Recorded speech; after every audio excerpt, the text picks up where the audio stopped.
Where are the ghosts?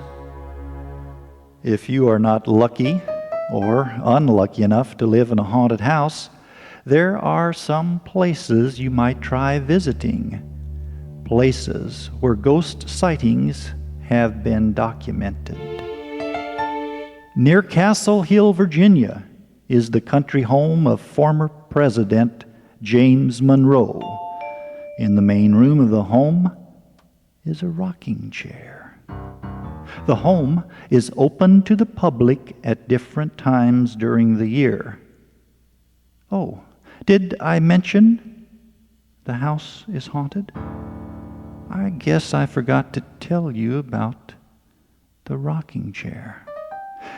It has a habit of rocking when there's no one in it.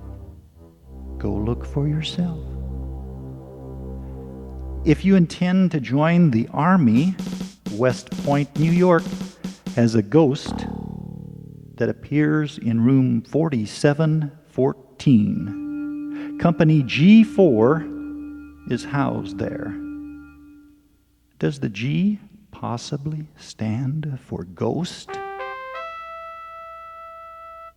The Gray Man of Pawleys Island in South Carolina is a well-known ghost, especially since TV accounts which give him credit for warning of impending hurricanes.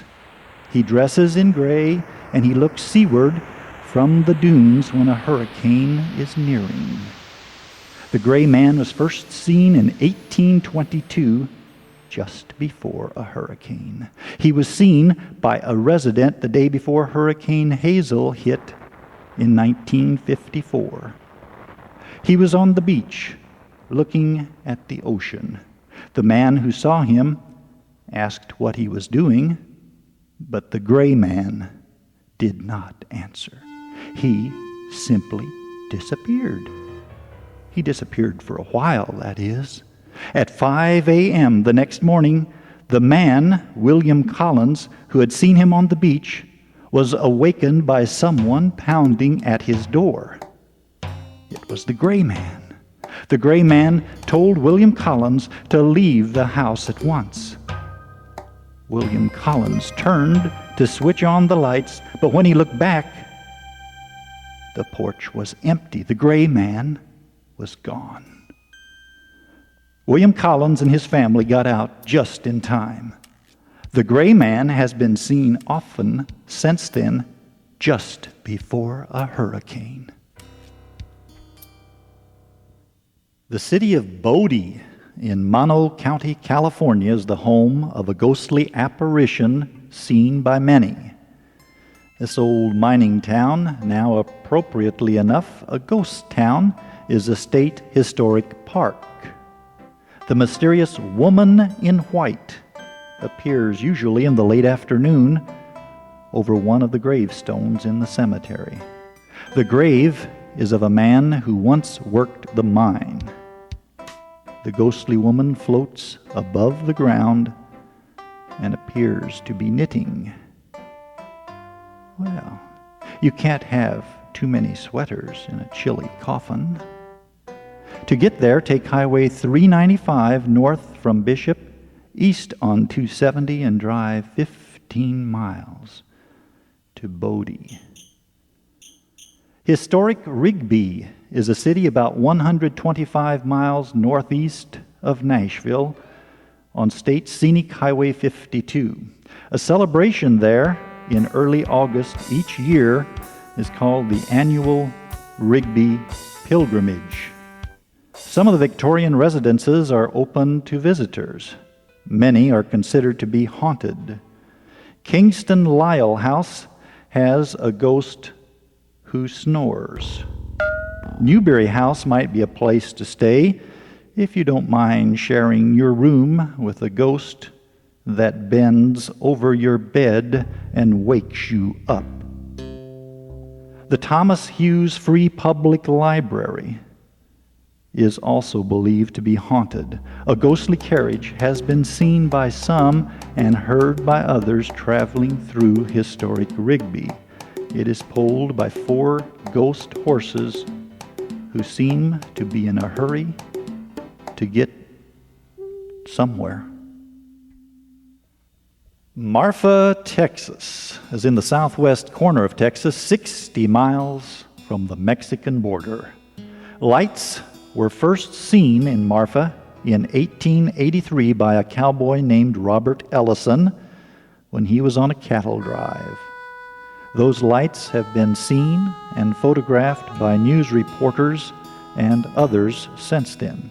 The best time to see them is after a rainstorm or after a cold front has moved through. Some say the lights are the spirits of Apache warriors. Another place to see spirit lights is in the Missouri Ozarks in the village of Hornet near Joplin. The Neosho Spook Light can be seen almost any evening by people who park on Devil's Promenade. The light moves about and occasionally comes near enough to the parked cars, it seems like someone could reach out and touch it. Various accounts say the light is the ghost of an Indian maid who committed suicide years before. Others say it is the ghost of a Civil War soldier who was beheaded by a cannon. So if you want to see the Neosho Spook Light, stay calm and keep your head. One of the ghosts of New York City is seen with some regularity near Broadway and Fulton Street. He occasionally asks ladies if he can photograph their children. Before the ladies can answer, he disappears. He has been identified as Matthew Brady, a photographer who once had a studio at Broadway and Fulton. He is the photographer who once took photographs of soon-to-be President Lincoln. He also was famous for the photographs he took during the Civil War. Somewhere between Hollywood and Burbank is a beautiful 3,000-acre wilderness called Griffith Park. It is the location of the Los Angeles Zoo and the Gene Autry Western Heritage Museum. There's also a merry-go-round, and the park houses the Griffith Planetarium seen in James Dean's movie Rebel Without a Cause. Griffith Park is a pleasant enough place now, but it once was cursed and haunted. It was once a prosperous ranch owned by Don Felez. He died of smallpox in 1863. Some say a phony will was forged and the property was stolen from his 17-year-old niece, Donna Petronella, by Don Antonio. Donna Petronella cursed the new owner and cursed anyone who would own the ranch in the future. She also cursed the attorneys that were involved and promised to make the land barren. Although attorneys and landowners had been cursed before and have been cursed since, Donna Petronella did something that made Don Antonio take notice. She dropped dead at his feet. It was the beginning of death visiting Griffith Park in the strangest of circumstances. The land which had been a successful ranch became barren. When rains did come, it flooded. Livestock could not survive.